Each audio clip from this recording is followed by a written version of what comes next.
శాండిల్య మహర్షి బద్రీనాథ్ పర్వతం మీద తపస్సు చేసిన తర్వాత మలయ పర్వతం మీద తపస్సు చేసుకుంటూ ఉండేవాడు. శిష్యులు సేవిస్తూ ఉండేవారు. అప్పుడు ఈ శాండిల్య మహర్షి తపస్సుకు మెచ్చి బ్రహ్మగారు ప్రత్యక్షమై ఏం కావాలో కోరుకోమన్నారు. శాండిల్య మహర్షి నాకు ఒకప్పుడు కోరికలు ఉండేవి, కానీ ఇప్పుడు ఏమీ లేవు అని అంటే బ్రహ్మగారు సంతోషపడి ఒక దర్భచాప, దండం, కమండలం ప్రసాదించారు. ఆ దర్భచాప మీద కూర్చుంటే ఎక్కడికైనా వెళ్ళిపోవచ్చు.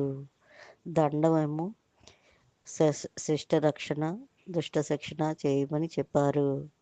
కమండలంలో ఏది కోరితే అది వస్తుంది. పులిహోర కోరితే పులిహోర, దద్దోజనం కోరితే దద్దోజనం, ఏది కోరితే అది వస్తుంది.